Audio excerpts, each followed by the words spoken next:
Hi guys, for today's video, namalit ko og mga gulay sa Kogon. So, grabe ka mahal gyud. Karon pa na ko na experience nung medyo mahal gyud kay mga gulay karon. Kay moabot jud siya og mga tag 80 to 100 ang kilos. So, tinagagmay lang ko mga 1/4, 1/2, mga nana na lang ang gipamalit basta at least nga naagyapon may gulay. So, mauni siya kung mga nangapalit. Nagpalitin ko fruits like apple, orange and uban pa no na akong gipalitin. After pag-abot sa balay, nani ipang balhin din ang nato.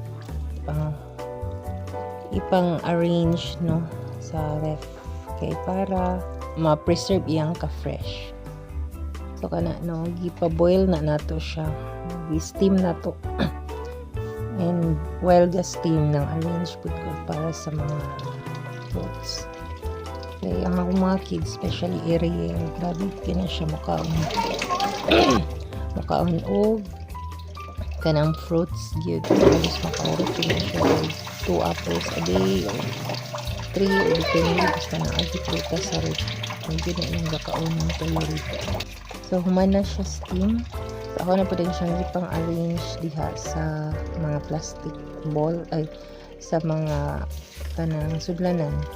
Ang ipang arrange diha na kanang mga sudlanan napalit ra na ako sa isa no. Kay para dili na bitaw ko magluto o steam o true. So kani good for 4 days or 3 days ranin siya. So that's all for my video. Inana ko mag-preserve sa food.